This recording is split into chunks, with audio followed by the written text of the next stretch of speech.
지난주에는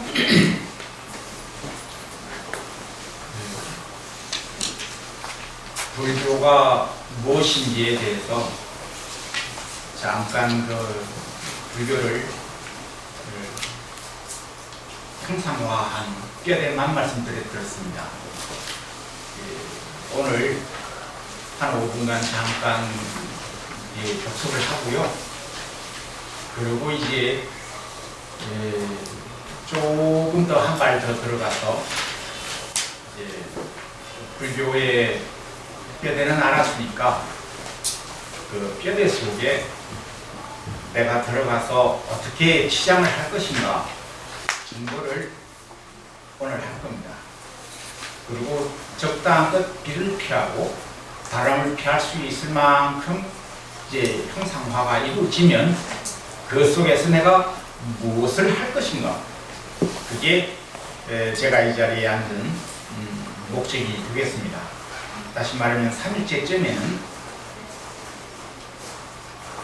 여러분들이 그 집에서 어떤 생각으로 무엇을 하며 무엇을 익혀서 그 집에서 나올 때쯤, 다시 말씀드리면 이 세상을 하직할 때쯤이면 내가 무엇을 지닌 사람으로 변하는지, 그렇게 해서 부처님을 모신 집 밖으로 나와야 안 되겠습니까? 길지는 않지만 7번이 될지 6번이 될지 그 사이에 최대한 저희들은 함께 내가 진 부처님을 모신 집안에서 부처님의 가르침을 내 것으로 하여 문 밖을 났을 때에는 여태껏 디디던 그 한 발이 아니라 이제 내가 나아가고자 하는 그 길로 향할 수 있는, 제가 잠깐 옆길로 가겠습니다. 여러분들 절에 오시고 또는 교회를 가시거나 어디를 가시건 기도를 하실 때 뭔가 목적하는 바가 있을 겁니다. 뭔가를 얻으려고 하실 거예요. 그것 중 하나가 도라고 합시다. 흔히 말하는 도.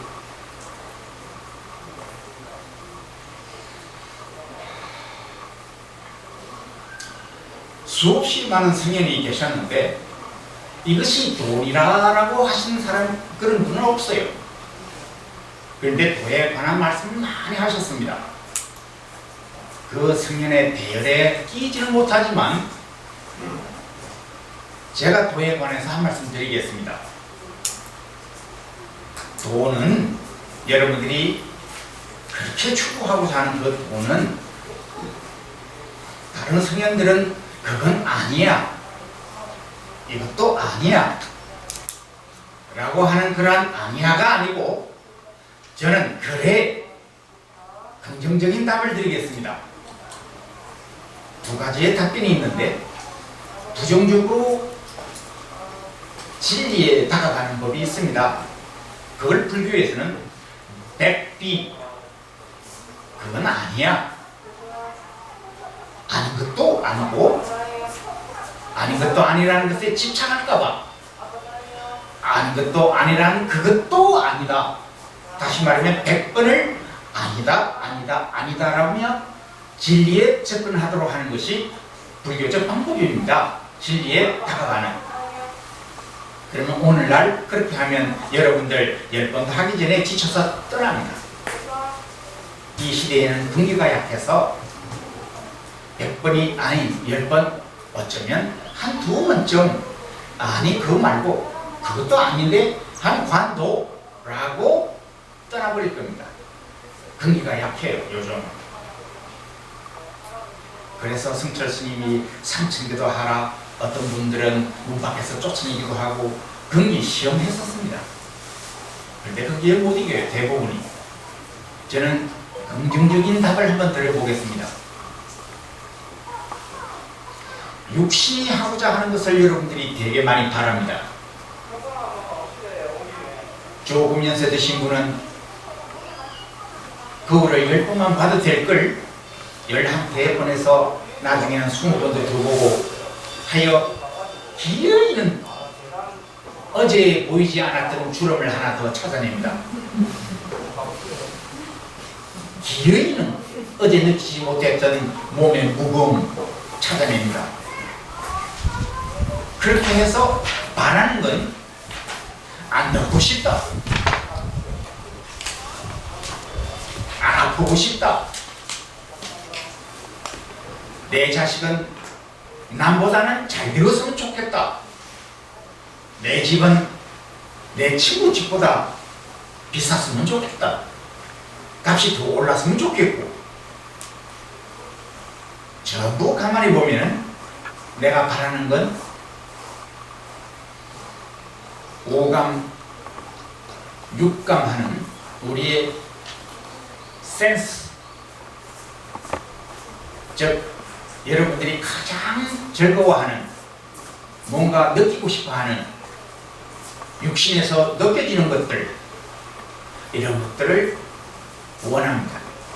좋은 것, 소위 전도된, 잘못된 상락아정, 나의 존재는 영원한 것으로 하고 싶어요.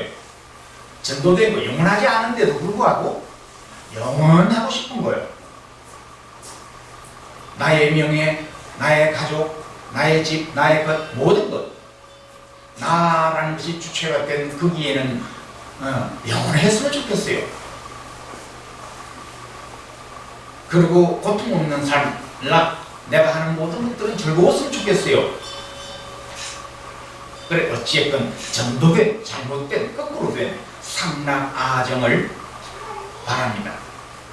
육신이 바라는 것, 소위 육신이 바라는 것 말고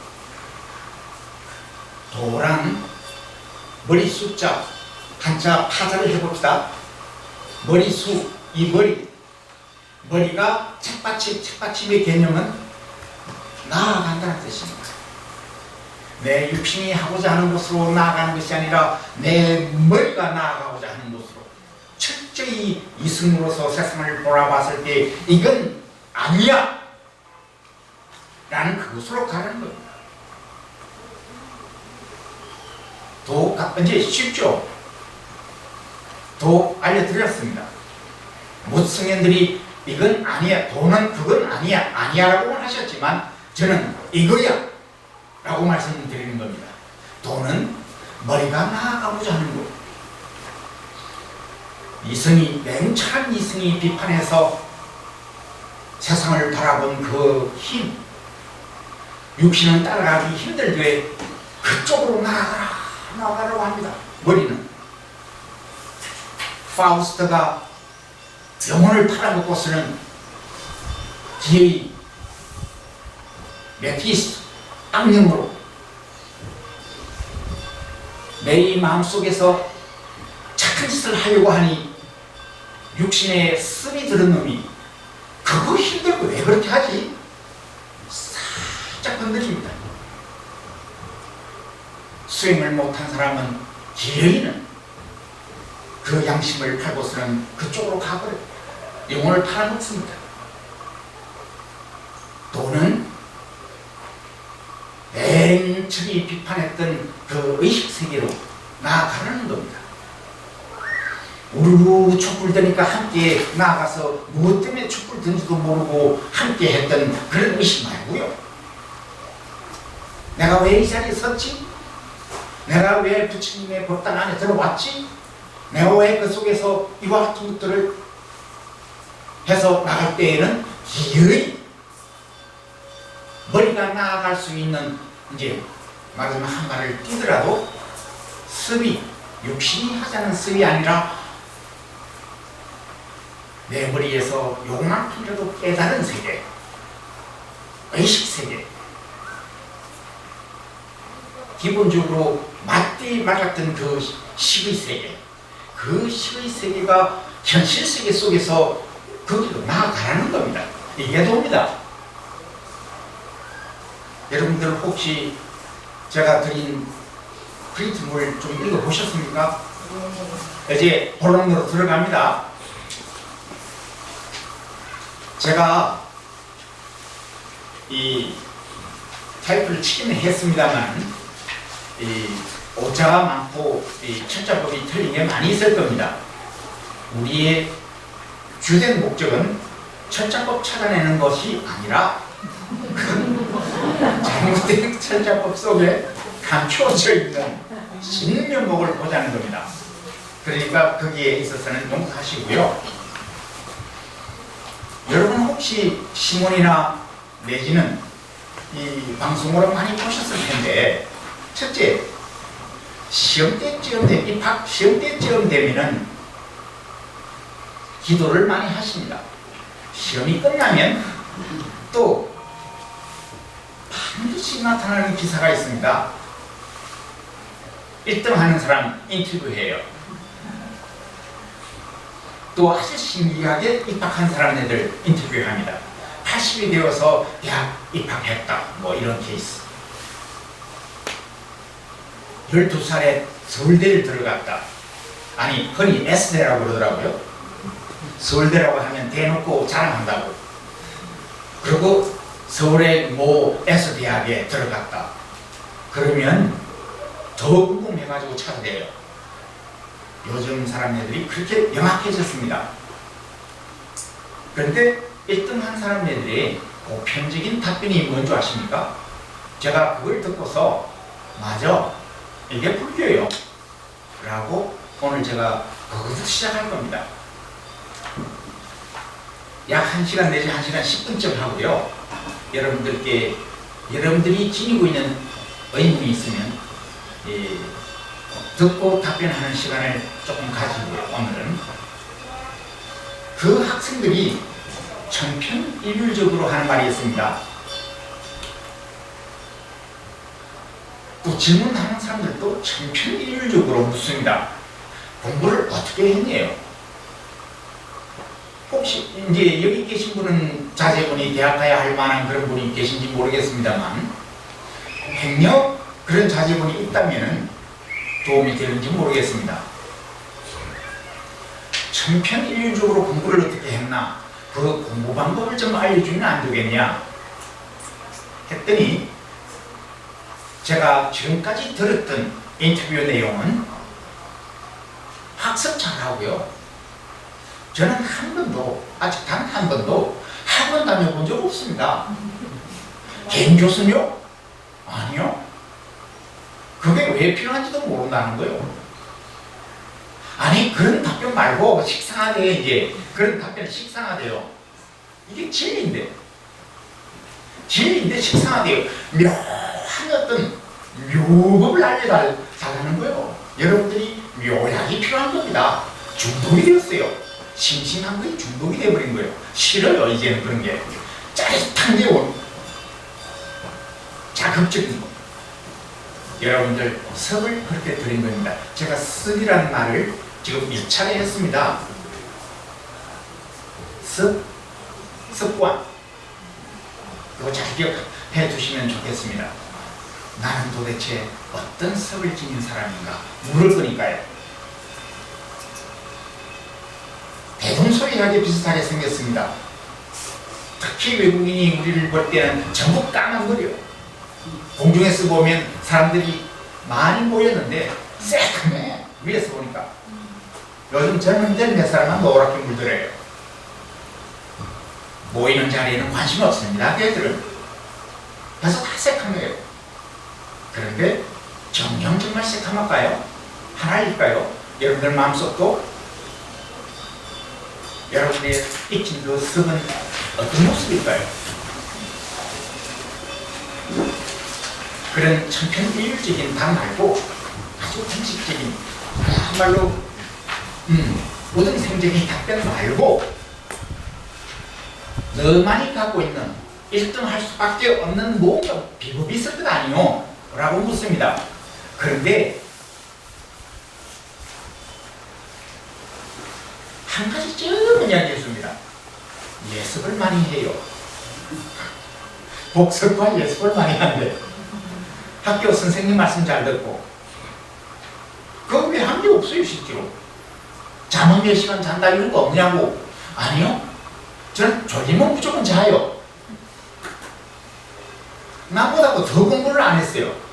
그럼 특별히 머리가 좋거나 아니 뭐 특별히 우리 어머니는 저보고 천재라 소리 한 번도 안 했어요.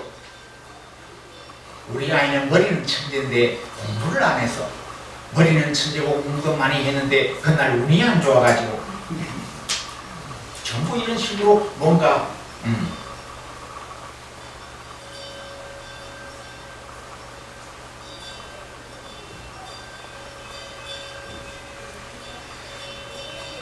여러분들 혹시 시간 나셔서 여기 계신 분들 중에 이 붓글씨 쓰시는 분 있습니까?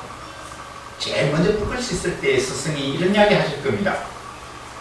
무조건 남들이 오랫동안 썼던 그 글씨체를 그대로 따라 쓰라. 익혀라. 그 뜻입니다. 습. 그게 습입니다. 익혀라. 남이 한 것을 그대로 익혀라. 그런데 남이 한 건데 어떤 남? 도둑질 한 사람이요? 아니요. 명필. 내가 글을 쓰고 싶다 할 때는 뭔지 좋게 글을 쓰고 싶고 아름답게 쓰고 싶고 하는 욕망 때문에 하는 거니까. 그러면 세상에서 가장 아름다운 글을 썼다, 명필이다 라는 이런 분들의 글체를 쓱 따릅니다. 그런데 그걸 따르다 보면 내 인생은? 라는 질문이 나옵니다. 했더니 부처님 그 테두리 안에서 내가 치장을 했는데 치장을 하고서 나 나름대로 가르친 그대로를 익히고 보니 나라는 사람의 성품과 함께 뭔가 색깔이 달라져요. 다른 사람보다. 내가 일찍 깨닫거나 또는 나는 참신하게 어울리고 아니 나는 독경하는 것이 아니 나는 라고 하면서 자기의 길을 찾습니다. 팍 섭에서 익혀가지고 팍 이제는 익힌 것을 부셔라. 법당 안에서 가만히 나를 들여다보니 나는 육신이 약해. 그래서 오랫동안 앉아있는 건 힘들어요. 그래서 익히라고 한 것, 옛 스승이 익히라고 한 것, 하루에 10시간을 앉아라. 이건 내가 할 일은 아니었어요. 스승의 가르침은 가르침대로 받되 이제는 나의 길을 찾아야 해요. 나에게 맞는 옷을 입어야 합니다. 나에게 맞는 음식을 만들어야 해요. 그래서 스승이 일러준 지금까지 익혔던 습, 나에게 도움이 되었다 하더라도 그것을 이제는 일부러라도 부셔야 합니다. 자꾸 부셔요. 이제 갈등이 생깁니다. 그때부터 불교가 진정 나에게 올바른 길을 가게 하는 건가? 동명머리가 나아가게 하는 것이라고 했는데 맹철한 이승으로서 세상을 보라고 했는데 그 길을 보기는 보았는데 감정에 의해서 삿된 정에 의해서 끌려가지고 내 아들이 설사 살인을 하고 도둑질을 해도 그래도 내 아들은 그럴 수밖에 없는 이유가 있다 라고 생각을 하고요. 남이 그럴 때는 그런 생각 안 합니다. 쳐 죽이는 돌로 쳐 죽여라. 백주에 가늠한 자 돌로 쳐 죽여라 라는 율법이 있습니다. 이스라엘 주이시들 여러분 다 들어서 아실 겁니다. 잠깐 조금만 또 옆으로 갈게요. 지금 습파까지 왔습니다. 제가 지난번에는 컴퓨터가 고장이 나가지고 그 연기를 못해서 오늘은 아예 하나씩 손가락으로 짚어서 안 잊어먹게 이제 바로 연기를 할 겁니다. 그런데 옆으로 조금 나가야겠습니다. 예수님이 또 하도 원수를 사랑하라, 오른뺨을 맞으면 왼뺨을 내줘라 그러거든요. 그러니 야훼를 기다리고 하나님의 아들을 기다렸던 주이시 그 백성들에게는 당신네들이 예수님이 진짜 믿었던 당신의 천사인 줄 알았어. 근데 당신네들이 바른 대로 그래 적군과 싸워서 이기게끔 하는 용기를 주는 게 아니라 아예 굴복을 하래요. 원수를 사랑하래요. 내 부모 형제를 죽였던 사람들을 오히려 사랑하래요. 믿어지지도 않지만 이게 그래서 예수를 시험을 합니다. 백주의 간음을 한 여인을 막달라 마리아를 데리고 옵니다.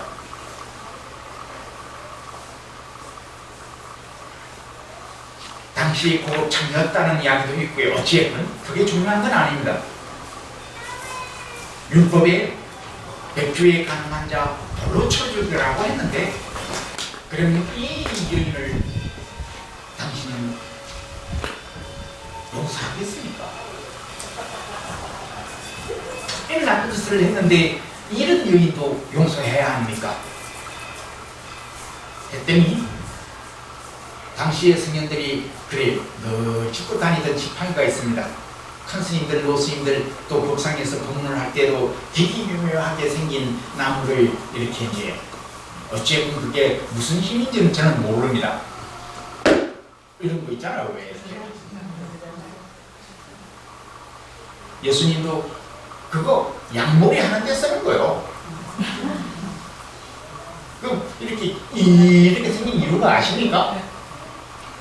그거 지팡이 이럴 때 짚을 때는 이러지만 다른 한 저 밑에 있는 놈이나 다른 한 말 안 듣는 놈, 또 방 안에 있어도 말 안 듣는 놈이 있거든요. 그런 놈들 가서 멱살을 짚고 오는 건 그건 좀 심각하니까 지팡이 거꾸로 들고 목을 갈아서 이렇게 끌고 오는 거예요. 인도하는 거예요. 인도. 말 안 듣는 양을. 백주에 가늠한 여인을 앞에 두고 예수님이 아무런 말씀 안 하십니다. 법당에서 예수님이 이야기하시니까 이상한 것 같죠. 저 신학교 나왔어요. 사실은 조금은 목사 되려고 한 건 아니고요. 땅바닥에다 이렇게 뭐라고 이렇게 말로 한들 화난 저 사람들을 진정시킬 힘도 없고, 그렇다고 하여 저 여인을 나로서 어떻게 할 수도 있는 것도 아니고, 이렇게 어쩔 수 없이 이러고 있으니 그 옆에 있던 베드로가 바라봅니다. 뭐 사람들이 베드로에게 물어요. 뭐라고 썼나? 여러분들 아시는 내용입니다. 여러분들 중 죄 짓지 아니한 자 먼저 돌을 던져라. 이제 우리의 모습이 어느 정도인지 이제 아시겠죠? 여러분들 속에서 돌 던질 수 있는 분, 그래 다 던질 수 있겠죠. 그래도 아무도 안 던질 겁니다.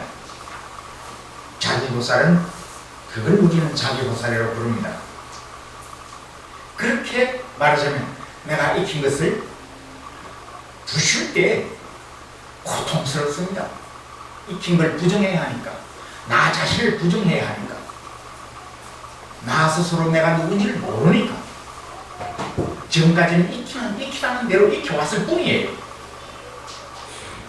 그렇게 익혀왔는데 익힐 만큼 익혔는데 삶이 편하지 않아요. 절을 수시면 다녔는데 그렇게 특별히 남보다도 행복한 것 같지도 않아. 복을 많이 지었는데도 남보다도 특별히 잘 사는 것 같지도 않고. 그러면 내가 절에를 다녔고 교회를 다녔던 그 공덕은 어디에 있냐는 겁니다. 그래서 나 자신을, 지금까지 해왔던 나 자신을 부셔버립니다. 방황하는 겁니다. 부부간에 50년, 60년을 살아도 왜 내가 결혼했지? 방황하는 겁니다. 천하가 좁다고 쫓아다닙니다. 쫓아다니다가 호련히 여행을 하면서 호련히 무언가를 하나 얻습니다. 나를 내세웠던 나라고 하는 주인공, 나 때문에 고통스럽고 나를 찾으려고 했던 거, 진화가 있을 것이라고 했던 거, 저 사람 때문에 내 인생은 망가졌구나라고 하는 가짜 아라는 거기로부터 딱 벗어나니까 스파리, 뭔가를 이루어야겠다라고 하는 엄청난 그 기대, 그거니 벗어나니까 그때서 길이 만천하니 열려요. 만천하니 길이 열려요. 어떻게 글을 쓰더라도 이건 예술이에요. 그냥 예술. 어떤 말을 하더라도 무슨 사람들이 감동을 해요. 왜? 진짜니까.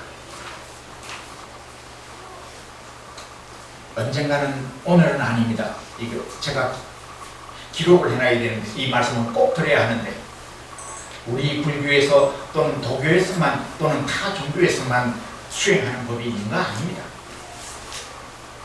유교에도 그네들의 정치 철학은 성공하는 겁니다. 우리의 목적과는 굉장히 달라요. 그분들조차도 수행함에 있어서의 여러분 많이 들어보셨을 겁니다. 수신제가 지국평천하라고, 나 스스로부터 닦으라고.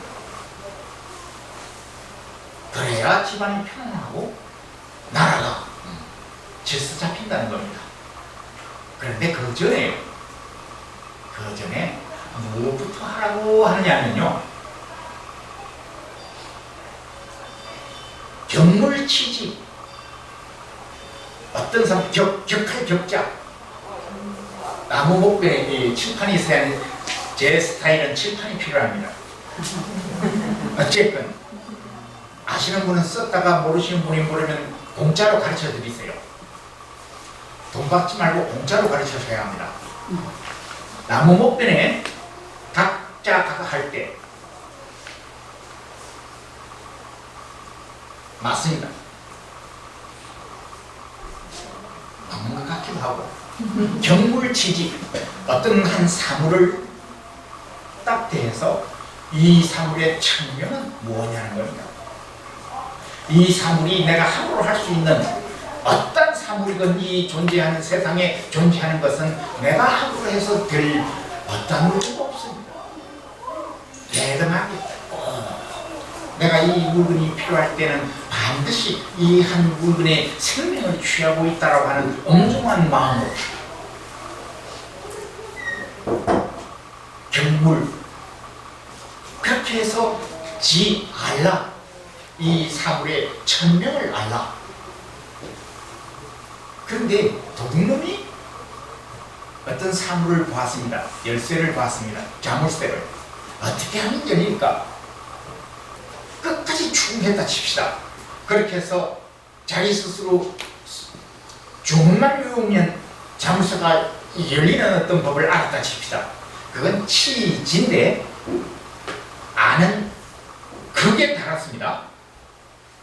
그런데 그건 양지가 아니요, 겨울양. 수행자들이 궁극에 다다라서 그 사물을 끼우치기만 한다면 라고 하는데, 이거 큰일 날 소리요. 정신일도 하사불승이라고 합니다. 한국 사람이 천만에 큰일 날 소리.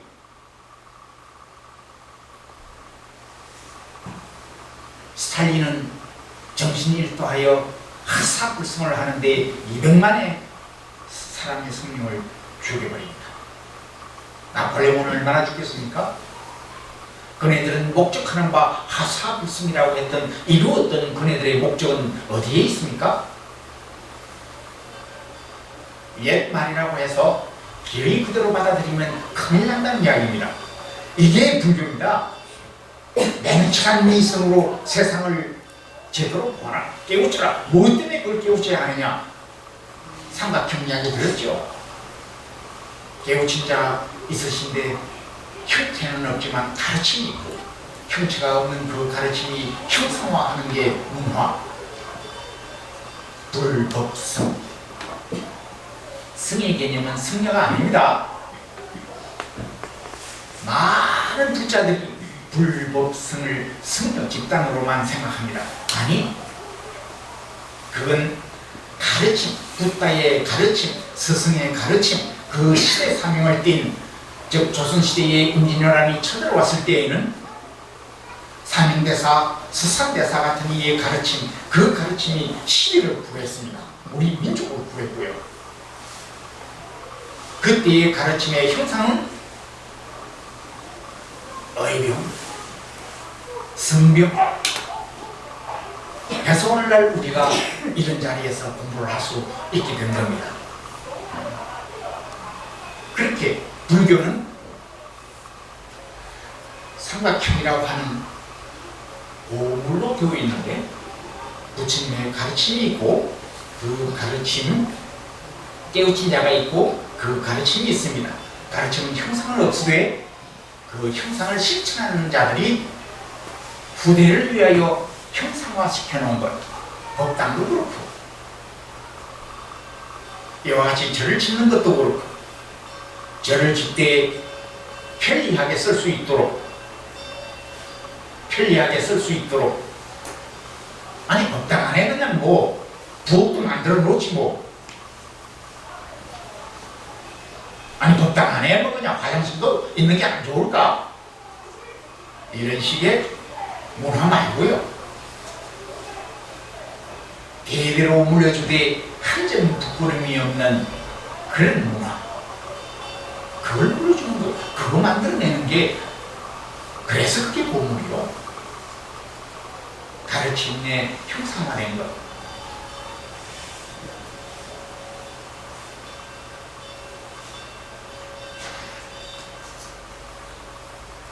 수신 제가 치국평천하 하는데 제일 먼저 거기에 도달하려면 네가 함부로 하고 있는 무사람들, 네가 함부로 하고 있는 나무 풀뿌리조차도 그거 함부로 존재하는 것이 아니니라. 네가 함부로 해서 될 것은 이 세상에 존재하는 것은 하나도 없느니라. 그거 천리를 알아라는 겁니다. 천리를 알되 반드시 양지 그걸 이용하려고 달라뜨리는 것이 아니라 그것을 제대로 알면은 그것이 나로 하여금 내가 있게끔 만들어주는 도움을 주는 놈이구나.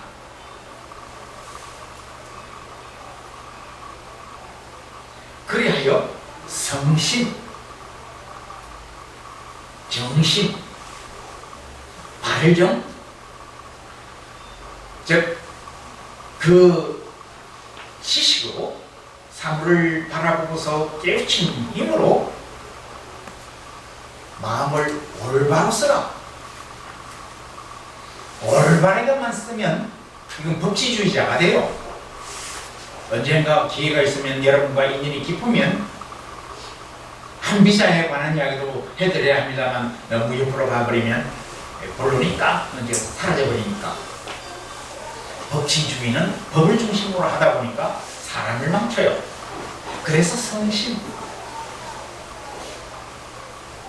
마음을 진실되게 가지는 겁니다. 법이 올바르다 하여 사람을 죽이는 법이라고 한다면 법은 지켰어도 마음은 아파. 이건 제대로 쓰는 것이 아니라 그건 마음을 제대로 쓰는 것이 아니라는 겁니다.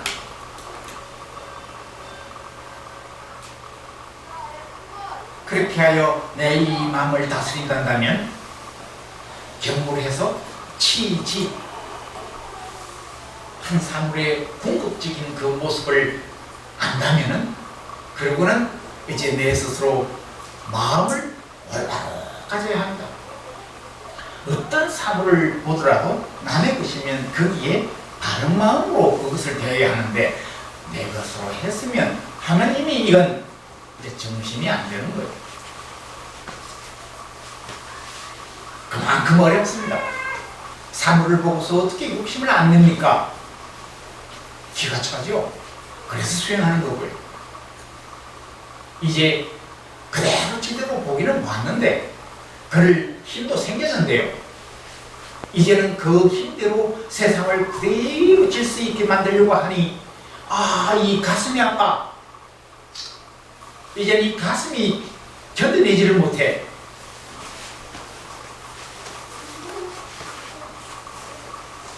세상은 잔혹해서 탄난 아기만 남겨놓고 부모가 돌아가시는 그런 일들이 많습니다.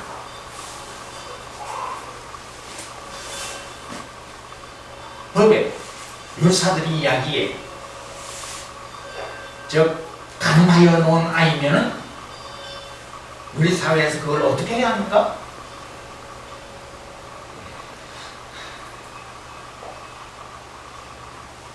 부모 잃은 아이 우리 사회가 어떻게 처리합니까 요즘?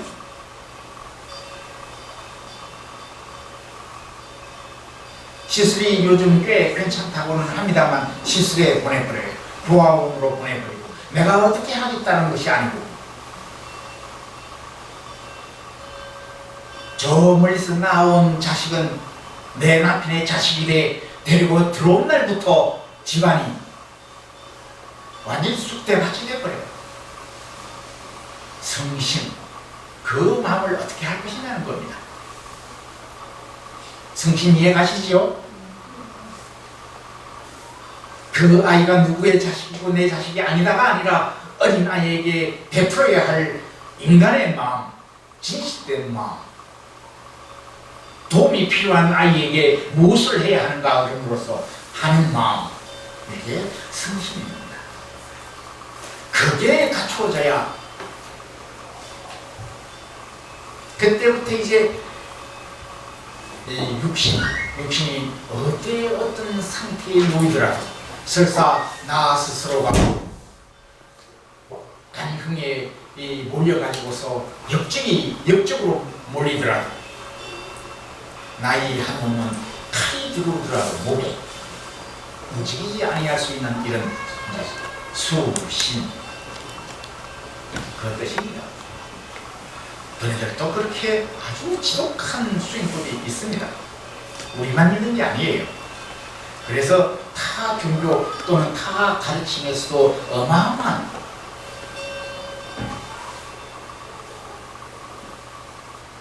요즘 부모님들이 어린 아이들을 데리고 있는 젊은 부모들이 제가 가슴 아픈 일 많이 겪었습니다.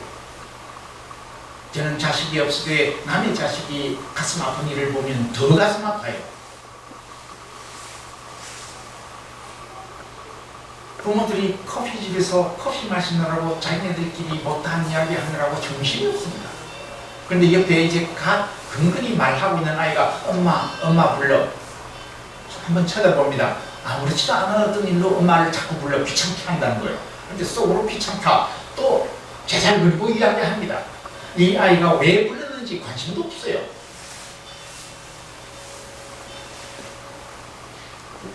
부모로서 제일 먼저 해야 할 일은 애민중생 여적자 말이 왜 나왔겠소? 딱 태어난 아이가 저 딸로가 하듯 중생을 그렇게 보라는 뜻이거든요. 아이가 부를 때는 제일 먼저 부모가 해야 할 일은 천한 일을 하다가도 돌아보라는 겁니다. 애가 왜 그러는지 살피란 뜻입니다. 그거 해야 하니까 그게 부모요. 설사 아무런 요구사항이 없다 하더라도 아이가 누워있고 싶지 않았어도 그럴 수 있어. 안아주란 말입니다. 그럼 아이가 정말 위급해서 부를 수도 있습니다. 습 다시 나왔습니다. 습 잘못하면은 아이 죽입니다. 내 아이가 칭얼거리는 걸로 늘 하던 것이 뭐 그렇게 내버려두면 어느 때인가 정말 위급할 때도 똑같은 칭얼거리는 것밖에 할 줄 모르니까 그렇게 해서 부모의 습 때문에 자칫 아이를 잃습니다. 유치원에서 배운 아이가 길을 건널 때는 손을 들어라. 어른에게 인사할 때는 이렇게 해서 인사하라. 잘합니다. 어느 때인가 제가 학교에 있을 때 10여 년 전입니다. 부산에 일이 있어 커피집 2층에서 내려다보는데 차가 수없이 다닙니다. 엄마가 어린 애 근근히 걷는 아이 손목을 잡고 길을 건너려고 하는데 거기에는 신호등이 없습니다. 한 사람도 세워주질 않아. 다 급해. 엄마는 기어이 어쩌다가 빈틈을 찾아서 쏘사랑같이 건넜습니다.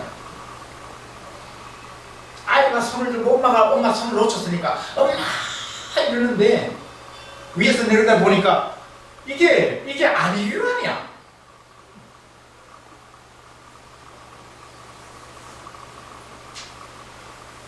생각해봐요.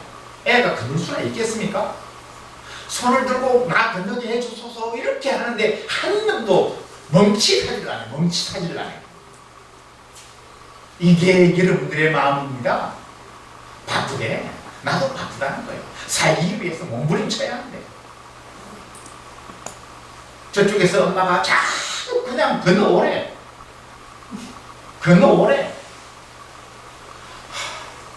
그냥 당장 유리창을 깨부시고 쫓아내려가서 이러고 싶은데 그게 오늘날 우리의 마음입니다. 그게 오늘날 여러분들 도를 얻고자 하는 마음을 지닌 사람들의 습, 현실을 살아가는 습, 나도 모르게 그렇게 익히고 있는 거예요. 법화경에 부처님께서 법화경을 설하실 때입니다. 마지막 쯤입니다. 말년에 수없이 많은 사람들이 몰려듭니다. 부처님께서 연세도 많으신데 정말 훌륭한 법을 설하신다. 저거 봐라. 깃발을 봐라. 옛날에도 법을 설하실 때에 저 제자들이나 많은 추종자들이 부처님께서 법을 설하시는 자리니까 라고 많이 모여라 라고 해서 깃발로 아주 선전들을 많이 해드렸습니다. 높은 단을 세워서는 그렇게 법을 설하시는데 구름처럼 사람들이 모여듭니다. 나노라 라고 하고 코끼리를 타고 오는 사람, 코끼리 한 마리 아니 10마리를 끌고 오는 사람, 거기에 온갖 보석을 따라서 차랑차랑거리면서 나는 귀족입니다 라고 뽐내면서 오는 사람, 어떤 사람은 머리카락을 잘라서 부처님께 올릴 공양을 올리고자 하는 그와 같은 노인의, 여러분 다 아시는 내용입니다. 그렇게 해서 구름처럼 사람이 모였습니다. 부처님이 아무런 말씀을 안 하세요. 한참을 기다려도 말씀을 안 하시니 부처님이 연로하셔서 하실 말씀이 별로 없나 보다. 하기야 40여 년을 했는데 뭐 더 하실 말씀이 있겠나. 40년을 했는데 내가 이 모양 이 꼴로 사는 거 보면 부처님 힘도 별로야. 의심이 생기기 시작하는 거예요. 더 이상 들어봐야 똑같은 말씀 하시겠지. 거짓말 하지 말라, 도둑질 하지 말라, 가늠하지 말라, 남의 것 뺏지 말라, 속으로 욕하지 말라, 나 스스로부터 욕하지 말라, 뭐 온갖 이런 소리 아니겠나. 근기가 약한 사람들은 떠납니다. 하근기. 그래도 말씀을 안 하셔요. 한참 지나니까 이제 웅덩이가 들썩하는 거예요, 사람들이. 더 이상 못 기다리고, 우리 남편 받아줘야 되는데, 로부터 시작해서 친구 만나서 짜장면 먹기로 했는데,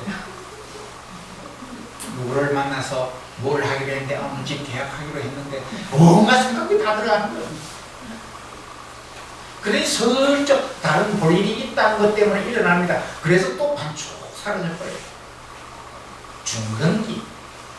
내가 기어이 뭔가 한 가지 얻고자 하는 게 있었으면 반드시 그걸 얻어야 다른 일을 할 수 있어야 하는 이런 것이 있는데, 아니 다른 거 이것도 해야 되고 저것도 해야 되고 할 일이 너무 많아. 여러분들 머릿속에 불필요한 거 할 일이 너무 많아요. 마지막에 얼마 안 남으니까 그때서 부처님께서 법을 설하십니다. 너희들 이제 내 법문을 들을 자격이 있느니라 라면서 설하신 게 법화경입니다. 경전이 수없이 많은데 이제 언젠가 한 4, 5, 4번, 5번쯤 넘어가면 그 이야기가 나올지 언제 나올지는 모르겠습니다만, 왜 그리 경전이 종류가 많습니까? 법화경의 진정한 의미는 사람과 사람 사이에 지난번에도 말씀드렸듯이 인간 무엇을 지켜야 하는지, 반드시 지켜야 할 것을 지키지 못했을 때에 우리는 그 사람들을 인간 같지 않는, 오로지 여인에게만 눈을 돌리는 남자, 개 같은, 오로지 묻는 것에 한눈이 팔리는 돼지 같은 년. 그런데 왜 거기에는 여는 없는지 모르겠어요. 어려서 그런지 여인들이 그런 세속에 그다지 그렇게 얽히지 않아서 그런지는 모르겠습니다. 욕을 하는 데 있어서는, 그런데 간음에 관해서는 놈이 아니에요. 여요, 여. 왜 그쪽으로 더 욕을 많이 하는지 모르겠습니다. 그처럼 우리는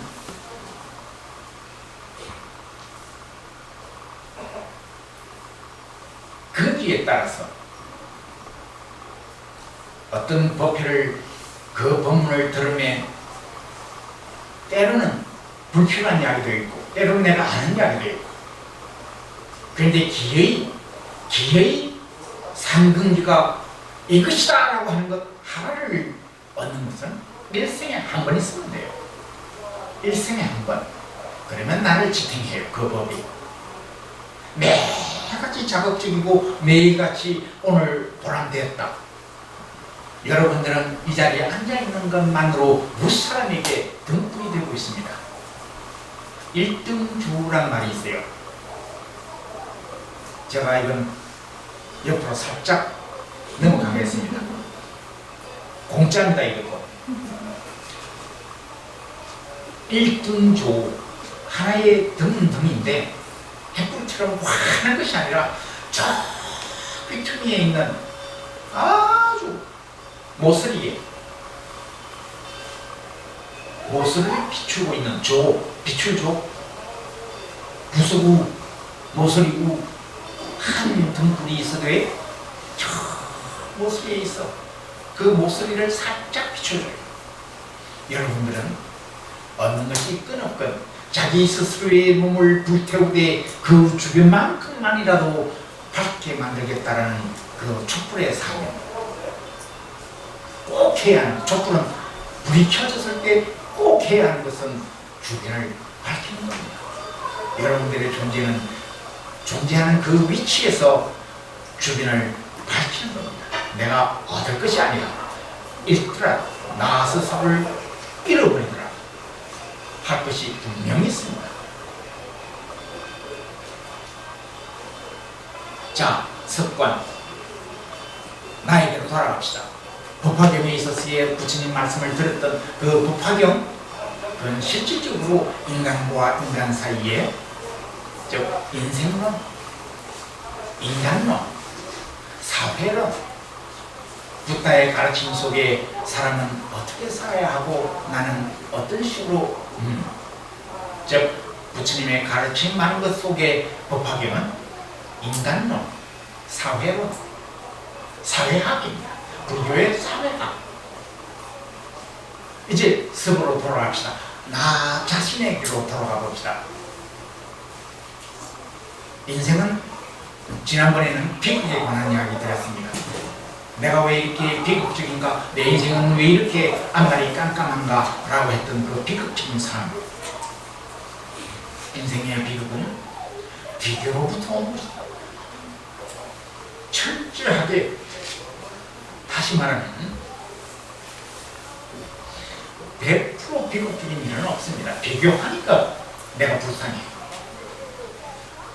절대적 빈곤이 없듯이 절대적 비극은 없습니다. 자꾸 비교를 해대니까 내 인생이 비극적인 거예요. 자, 그럼 또 다른 차원 한번 이야기해 봅시다. 그러면 인생은 뭐냐? 비극에서 비교를 안 하면 벗어났다 칩시다. 그러면 인생은 뭐냐? 습을 오늘 한 10번은 더 했을 겁니다. 습관. 자, 이제 조용히 내 인생이라고 해서 여기 30명, 50명, 100명이 앉았다 하더라도 그 인생이라고 하는 인생이 하나같이 한결같지는 않을 겁니다. 각자 다 다른데 다른 까닭은 이유는 여기 있습니다. 인생은 습관이라고 하는 습관이라고 하는 실로 짠 옷감이다. 내가 어떤 옷을 입었는지 이제 여러분 스스로만이 아실 수 있을 겁니다. 뜨거운 한여름에 혹시나 트로도 입고 계시지 않습니까?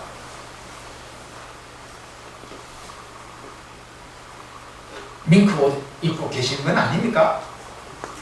나 이거 얼마짜리야? 자랑하고 싶어서 한여름에 민코옷 입고 오시지는 않습니까? 한겨울에 내 육신을 돋보이게 하기 위해서 망사 같은 잠자는 달걀 같은 옷을 입고 하늘 그리는 그런 옷을 짜지는 않았습니까?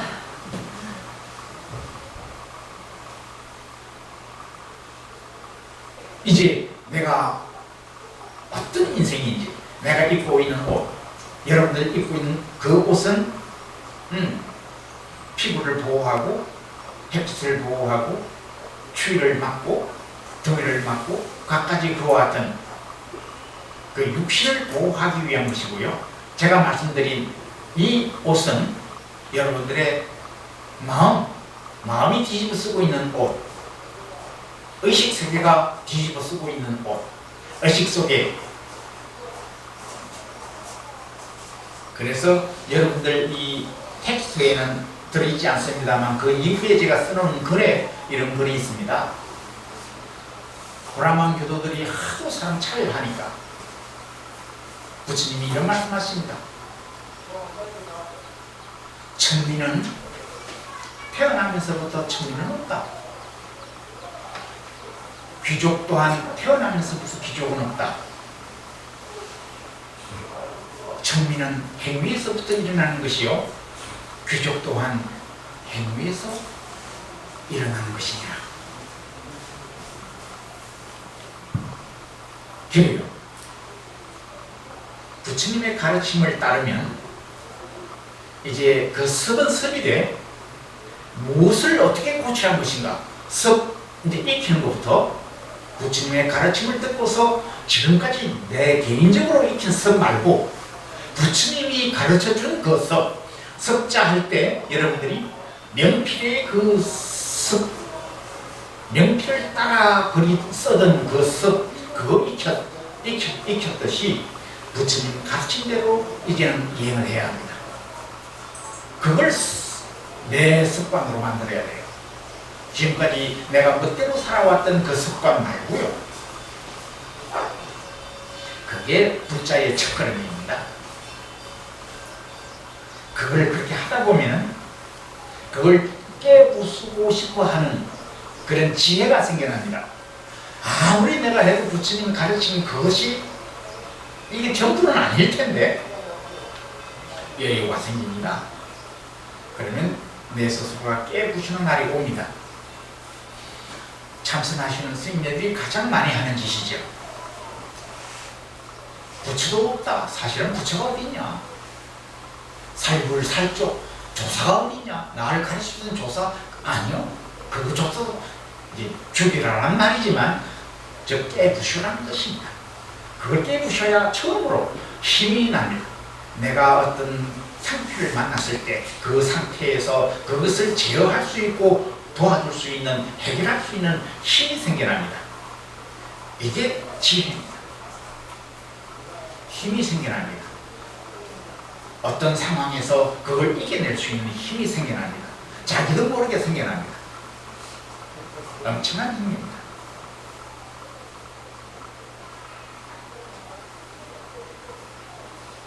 때로는 생활이 고통스러울 때 있습니다. 가진 자가 어느 날 전쟁이 났습니다. 다 잃어버리죠. 하루아침에. 누구 탓을, 누구를 탓할 겁니까? 전쟁하겠다고 달아드는 정치인들, 위정자들을 탓해야 하지만 그 상황에서 니놈이 잘못했다고 멱살을 잡을 겁니까? 도망가야 합니다. 재산 다 갖다 버리고. 때로는 생활고에 부딪힙니다. 상황이 그렇습니다. 지혜 있는 데는 부다의 가르침대로 습 익힌다는 그 상황에 어떻게 살 것인가라는 데에 지혜가 생깁니다. 잘 먹고 잘 사는 것으로 나는 너보다는 낫다라는 것은 지혜가 아니죠. 같이 못 먹되 어떤 사람은 배고파 죽겠다, 어떤 사람은 나는 왜 이렇게 못 사나, 나는 왜 이런 나라에 태어나서 고생하나, 이런 게 아니고요. 지혜 있는 자는 그 상황을 아주 지혜롭게 넘깁니다. 나의 고통을 오히려 남을 도우면서 스스로의 자비심을 키웁니다. 오히려 똑같이 도울 바에는 힘든 자를 오히려 걱정하고 도와줘 버립니다. 이게 힘입니다. 그러지 않는다고 내가 배부른 것도 아니고요. 그런데 지혜롭지 못한 자는 자꾸 비겁만 합니다. 남 탓만 합니다. 그게 힘의 차이입니다. 꼭 같은 상황인데도 불구하고 어떤 사람은 위대해 보입니다.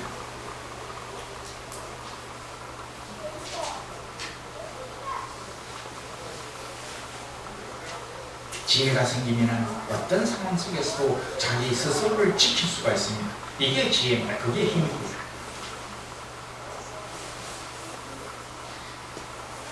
그러면 이런 상황이 오죠. 무소유, 가지지 않았는데도 불구하고 소유한 것 같아요. 여러분 어디서 많이 들어본 것 같지 않습니까? 이미 다른 곳에 가 계신 법정 스님의 말입니다. 소유의 무소유, 아니 무소유의 소유. 이제 그게 우리가 보편적인 무소유의 개념입니다. 그런데 철학을 하거나 붓다의 가르침을 익혀서 지혜로워지면은 이거 문제가 있네 라는 걸 발견합니다. 우리는 태어나면서부터 소유했습니다. 이 육신을 자랑스럽건 자랑스럽지 않건 몸이 건강하건 아니하건 부모가 물려준 태어나면서부터 지닌 육신이 있습니다. 이 육신 함부로 해서 안 되는 겁니다. 소유했어요, 내가. 우리는 태어나면서부터 부모 형제라고 하는 함께 해야 할 이 세상에서 자유롭게 살아야 할 형제들이 있습니다. 무소유할 수가 없어요. 법정 스님의 글에 보면은 불필요한 것을 가지지 말라.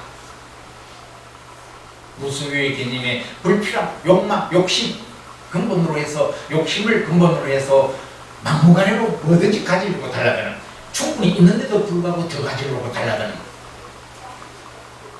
무소유의 소유, 무소유를 가지라 이런 뜻이거든요. 불교 철학 아닙니다. 그걸 일반적으로는 그게 맞아요. 불교 철학에 있어서 우리는 태어나면서부터 가졌는데 내 자식이라고 소유했더니 어떻게 되던가요? 잘 되기만 바래. 무조건 잘 되기만 바래. 내 자식의 능력이 어디 있는지 상관 안 해요. 무조건 잘 되면 좋겠어. 잘 되는데도 남 밟고 올랐을지라도 잘했다라고 하고 싶어.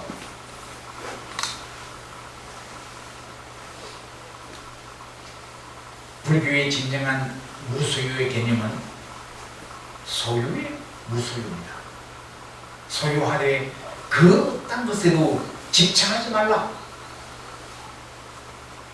많이 가졌건 적게 가졌건 소유한 것에 결코 집착하지 말라. 무소유하라는 거예요. 이거 내 것이다 라고 하지 말라는 거예요. 때에 따라서 놓아라. 상황에 따라서는 베풀어라. 나는 열흘간 물을 안 마셔도 물이 귀중한 줄은 알지만 당장 물 한 모금이 사람의 생명이란 가치란다면 베풀어란 말입니다. 내가 내 것이다 라고 지키려고만 하지 말고 거기에 집착하지 말고 소유하지 말라. 이게 진정한 불교의 가르침입니다. 진정한 무소유입니다. 이것 또한 습입니다. 뭐든지 가지려고 달라드는 습관. 가진 것을 이제는 때가 되거나 어떤 인연이 다했으면 놓아라. 이게 소유하되 무소유하는 철학. 이게 불교입니다. 소유의 무소유. 이것이 진정 여러분들이 지녀야 할 무소유의 개념입니다. 분명 생활고에 지달릴 수 있는 사람 많이 있습니다. 오늘날. 그러나 지혜로운 자는 내가 밥을 두 끼, 아니 남들은 세 끼 먹는데 두 끼밖에 못 먹고 한 끼밖에 못 먹고, 아니 때로는 굶주린다 하여 그 사람이 천박하게 살지는 않습니다. 지혜로운 자는 굶때 지극히 빛나게 굶습니다. 지극히 당당하게 당신의 모습을 세상 사람에게 내보입니다. 억지로 그러는 건 아니고요.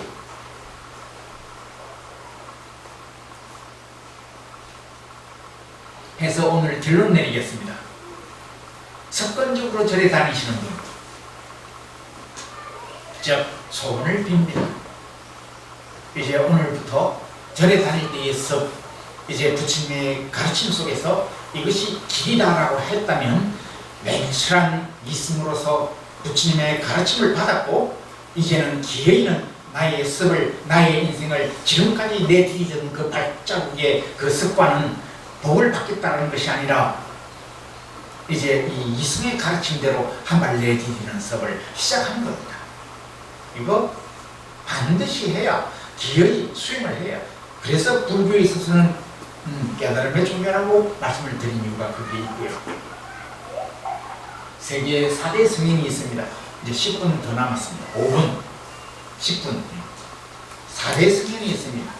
4대 성인들은 당신이 하고 싶은 거 다 이루었겠습니까? 여러분들 복을 잘못 빌어서, 아니 여러분들이 수행을 잘못해서, 아니면 일심으로 하사불성을 못해서 정신일도를 안 했기 때문에 못 이루었다가 아닙니다. 이제 4대 성인을 한번 봅시다. 간단하게 4대 성인을 다 모두 당신이 이루려고 했던 것. 공자님은 그렇게 천하를 주력하면서 많은 사람들을 가르쳤지만 당신이 노나라 사람인데 노나라로 돌아가려고 하니 군주들이 지혜는 배우되 그 사람이 나라 들어오면 많은 백성들이 그 사람에 맞춰 그 양반만 따라가. 군주들이 질투를 해. 못 들어오게 해. 변방에서 돌아가십니다. 예수님 한번 볼까요?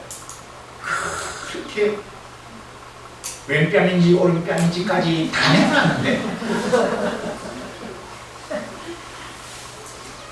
제자가 배반을 해요.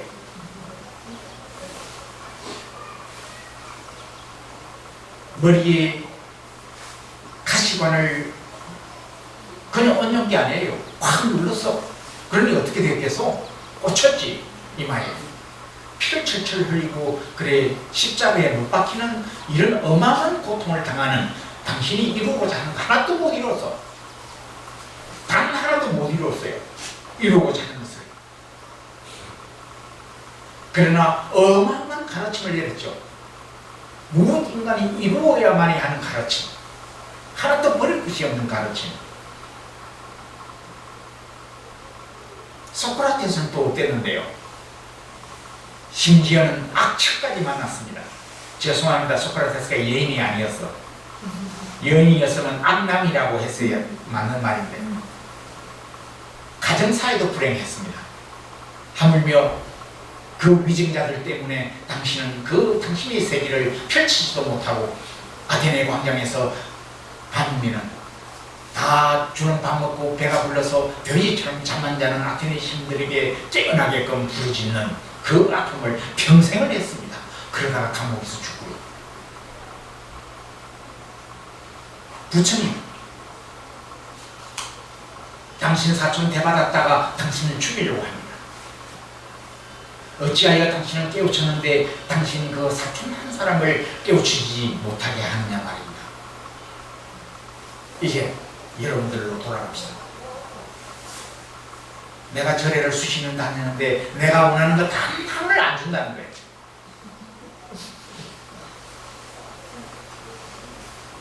절에서 기도하는 이제 원이 큰 거. 그럼 스님 머리는 왜 깎았습니까? 무언가 도를 이루려고 그 욕망 아닙니까? 그래, 욕망이요. 우리가 절에 다니면서 내 잘되게 해달라, 내 자식들 잘되게 해달라, 그게 뭐가 잘못됐습니까? 나 부자되게 해달라, 가난하게 해달라 하는 것보다 낫지 않습니까? 라고.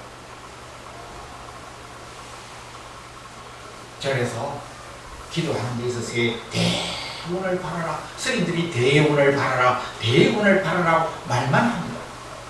뭐가 대운인지 깨닫는 것이 대원이라고. 그래서 대원을 바라면 깨달을 수 있느니라 이렇게. 그거 말고요. 대원이 아니더라도 조금만 하더라도 내 영향에 맞는 원을 기도를 하는 법을 하나 알려드리겠습니다. 이루되 내가 원을 합니다. 그래서 그 원대로 이루었어요. 이루되 그 이룬 것으로 또 다른 고통의 씨앗이 된다면 이건 욕망이에요. 다시 말하면 나 이쁘게 해주소서. 오직 눈 감은 자는 눈 뜨게만 해주소서. 그러면 내가 평생을 부처님을 위해서 희생하겠습니다. 눈을 떴어요. 눈을 딱 뜨고 보니까 세상이 너무나 아름다워. 이쁜 사람이 너무 많고 또 다른 욕망이, 더 큰 욕망이 하나 생깁니다. 나 저 사람 내 사람으로 만들어주게 해소서. 그러면 부처님이 한번 잘못이려고 한 걸 아니 평생 잘못이겠습니다. 그 사람 또 얻었다 칩시다. 딱 엮어놓고 보니 옆에 재산이 많은 사람이 보여.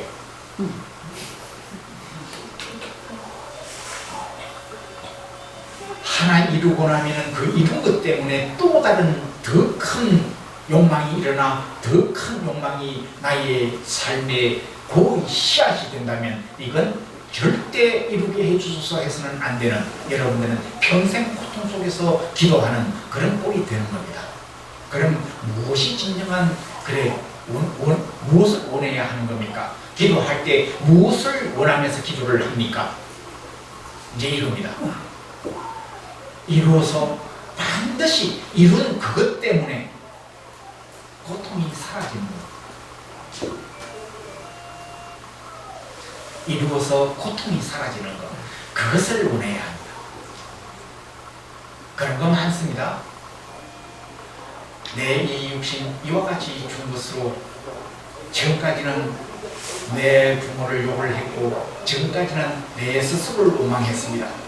나를 못생겼다고 손가락질을 하는 세상을 원망했습니다. 그런데 이제는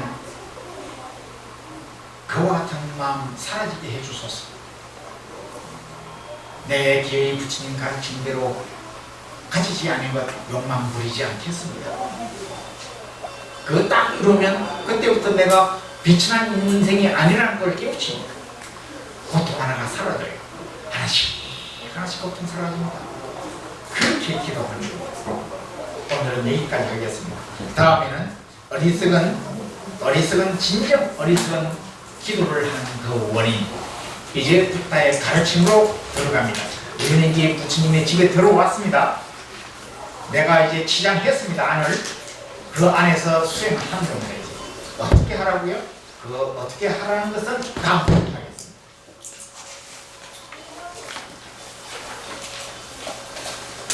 그래서 상등기는 자리를 박차고 일어나지 아니하고 이 법회가 끝날 때까지 참석한다는 게